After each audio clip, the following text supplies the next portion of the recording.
Motorcular.com'dan herkese merhaba. Bugün 2018 model Yamaha X-Max 300'e beraberiz.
Bugün Yamaha X-Max 300'ü biraz kullandık, biraz gazladık.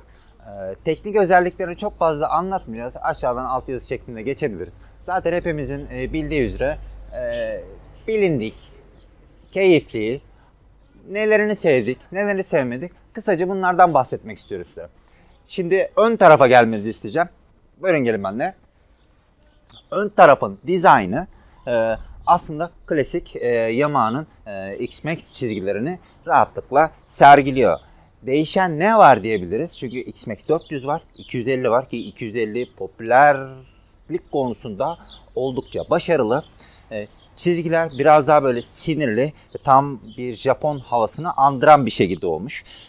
LED far kullanmış. Bu LED farda aslında gündüz çok güzel görülebiliyor. Gece biz kullanmadık. Ama motosikletin sahibinin bize vermiş olduğu bilgilere göre gecede oldukça başarılı olduğunu söylüyor bize. Kısacası hemen bir açalım, nasıl görünüyor bir bakalım. Japon asabiyeti denmez ama o çekik gözlülüğü olduğu gibi yansıtıyor.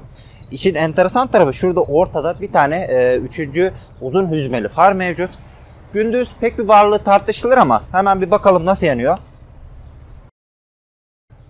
Japon bunu düşünmüş mü? Düşünmüştür. Farklı bir yöntem izlemiş aslında. Hoş bir özellik mi? Kişiye göre değişebilir bence. Ön tarafa geldiğimizde çamurluğun yanında hemen maşa koruma olarak gene granajı bir uzantıları devam ediyor. İşte çamurdan, pislikten bir nebze olsun amortisörün temiz kalmasını düşünmüşler diyebiliriz bunda.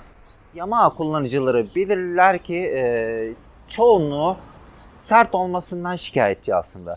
Evet, amortisör biraz sert mi? Sert.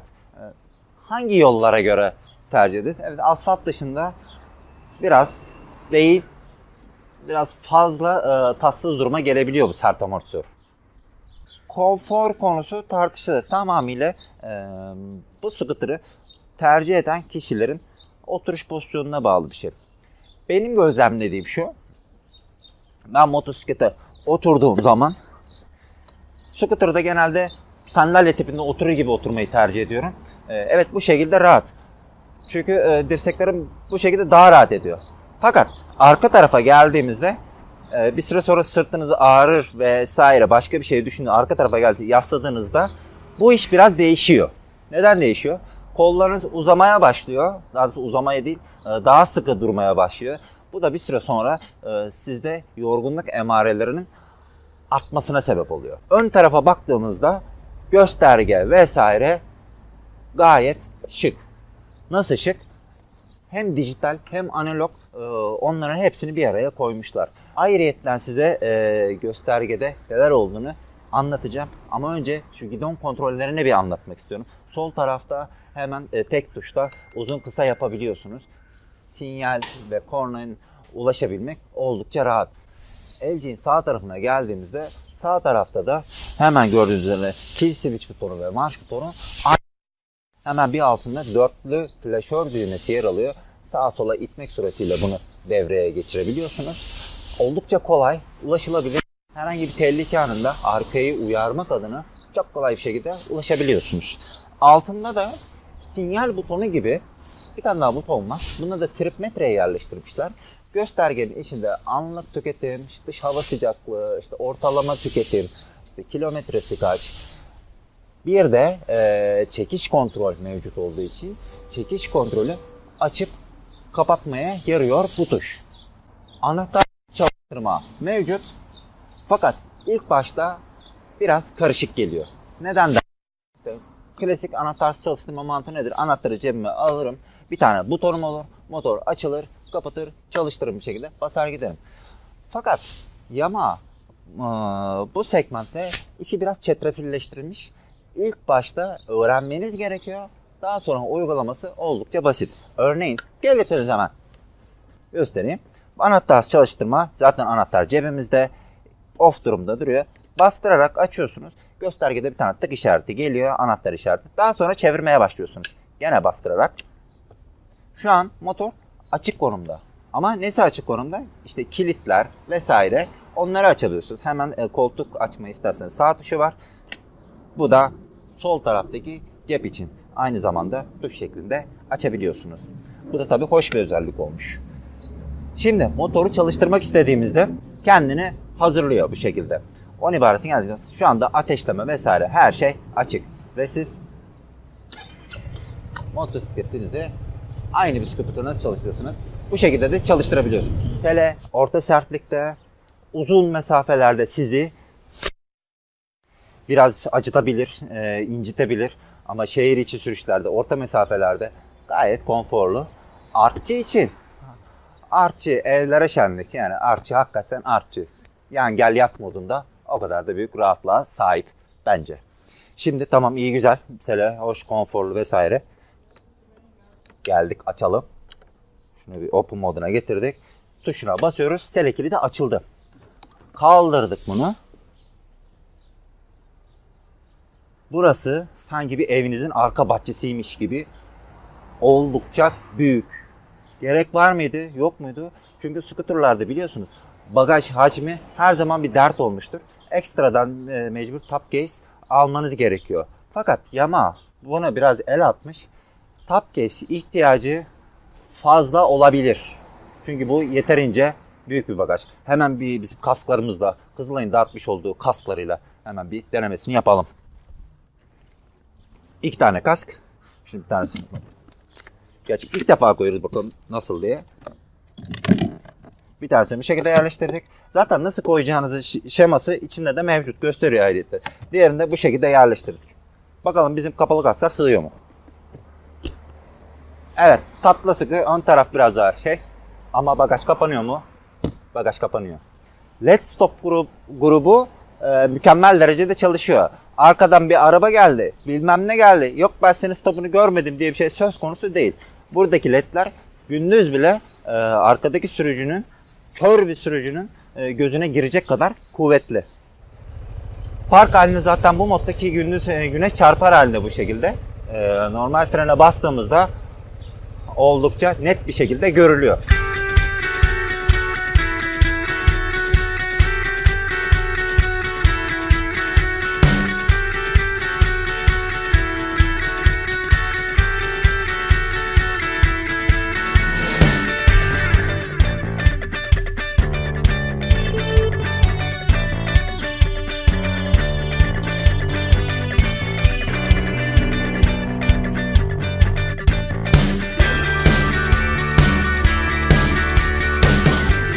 Bir kere X-Max 300 oldukça dengeli. Bu arada bilmiyorum duyabiliyor musunuz? Dıt dıt dıt ses geliyor. Anahtar cebimde. Uzaklaştığınız zaman anahtar uzakta işareti veriyor size. Yani hiçbir şekilde çalıştıramazsın veya bir şey yapamazsın. En sonunda kapatmamız gerekiyor burada. Tekrar off tuşunu aldık mı artık bu ikaz kapanıyor. Bunu da hatırlatmış olalım. X-Max 300 bir kere korkunç dengeli bir makina. Nasıl dengeli? Filtreleme yaptınız, trafik ışıklarına geldiniz vesaire. Neredeyse ayaklarınızı yere koyma ihtiyacı duymuyorsunuz. Bu kadar da dengeli. Fakat sürüş esnasında oturduğunuzda kendinizi yüksekte hissediyorsunuz. Bunun sebebi de şundan dolayı az evvel de söylediğim gibi bagaj hacmi büyük. Büyük olduğu için Yamaha herhalde bagaj hacminden dolayı bunu biraz ön plana çıkarmış. siz otomatikman biraz kendinizi yüksekte hissediyorsunuz.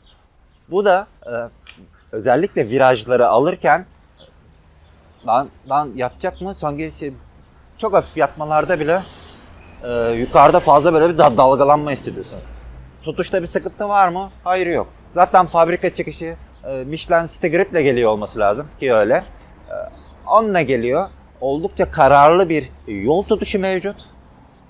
Bizim İzmir asfaltını bilenler bilir diye klişe cümleyle söylersek, evet, İzmir asfaltı mükemmel olmadığı için en iyi lastik bile zorlanıyor tutuş için.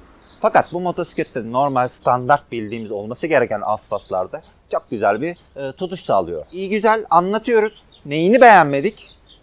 İlk bindiğimde motosikleti yan ayağı bir kere böyle hemen de bulamadım. Bir tereddüt yaşadım. Çünkü motosikletten inip binerken yan ayağı açmak ilk aradığımız şeylerden biri. Onda bayağı bir zorlandım. Çünkü yan ayak biraz geride.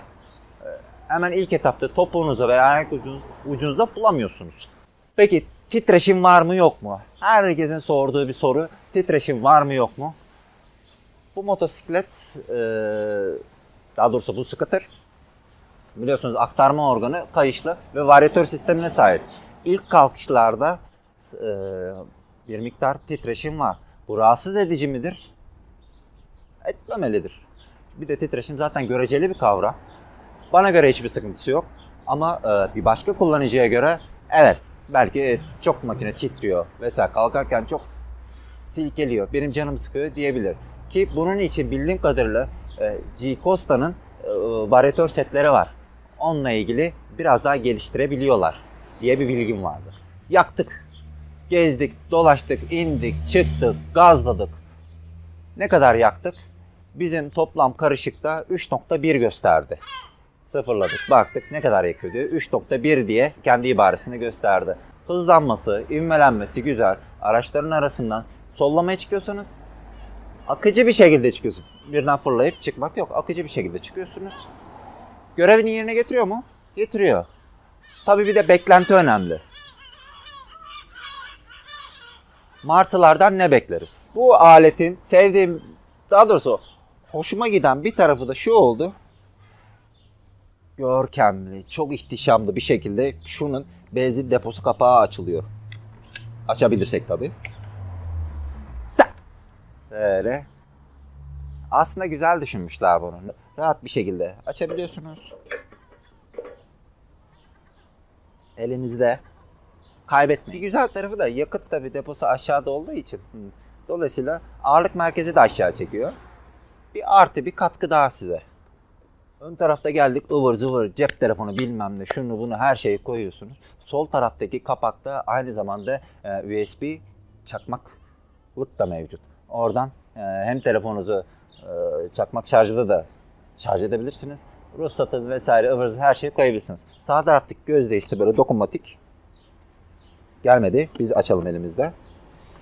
Böyle upuzun bir pet şişeyi almayacak kadar bir derinliğe sahip. Eliniz rahatlıkla giriyor. Koyabilirsiniz. Ivır zıvır ne varsa basit şeyleri koyabilirsiniz bunun içerisine. Şık bir şekilde kapanıyor. Fakat bunun uzun ömürlülüğü ne olur tartışılır. Şimdi Yamaha X-Max 300 şu an yanlış hatırlamıyorsam 28-29 fiyat bandı arasında gidip geliyor. Hali hazırda şu günlerde de döviz kuru oldukça böyle sıkı şekilde oynuyor. Oynadığı için de bu fiyat baremi aydan aya değişebilir. Peki soru şu. Bu fiyat bandında bu motosiklet alınır mı? Maalesef soru işareti. Çünkü neden? Biliyorsunuz bunun 250'li de mevcut. 250'li bir alt vergi dilimine giriyor. Ama X-Max 300 bir üst vergi dilimine giriyor. Burada bir tartışılır durum söz konusu. Japon'da görünümde, kalite buram buram belli ediyor kendini. Neden buram buram belli ediyor? İşte çizgilerine bakıyorsunuz. Granaj birleşim yerleri vesaire. Oldukça güzel böyle martılarla beraber oldukça güzel böyle işçilikle dizaynı teker teker birleştirilmiş, montajlanmış. Gayet de başarılı olmuş. Fren kısmına gelince X-Max 300'ün frenleri bana göre başarılı. Neden? ABS'nin dozajlaması vesaire çok güzel, çok keyifli, tadında giriyor. Yani asıldığınız zaman kütür kütür kütür elcinize hissediyorsunuz. Fakat size elinizde hissediyorsunuz ama size bu olduğu gibi vücudu sarsacak şekilde ya da ben durmaya çalışıyorum gibi bir tepki söz konusu değil. Bana göre ben başarılı buldum açıkçası. Kimler tercih edebilir dersek sanırım 300'lük şöyle bir algıya sahip olmaya başladı. Benim büyük motosikletim var. Ben bunu şehir içinde kullanmak istemiyorum. Ve büyük şehirde yaşıyorum. Biraz da kuvvetli bir scooter tercih etmek istiyorum. Evet, o zaman başarılı bir nokta olacaktır. Neden? Yakıt ekonomisi güzel. Kıvraklığı çok güzel makinenin. Dengesinden dolayı çok güzel bir sürüş hissiyatı var. Bundan dolayı tercih edilebilecektir. İlk motosiklet olabilir mi? Burada tamamıyla size kalmış bir şey. Çünkü dediğim gibi 28-29 bin lira gibi bir fiyat bandında ilk motosiklet, eğitim alırsanız rahatlıkla olur. Bu hafta size Yamaha X-Max 300'ü tanıtmaya çalıştık bir nebze. Dilimiz döndüğünce bir şeyler anlatmaya çalıştık. Artı yönleriyle, eksi yönleriyle. Bize scooter'ını emanet edip test etme fırsatı tanıdığı için sevgili Vahap Dönertaş'a sonsuz teşekkürler sunuyoruz. Bir sonraki videomuzda görüşmek üzere. Lütfen videomuzu beğenmeyi ve motorcular.com kanalımızı takip etmeyi unutmayın. Hoşça kalın.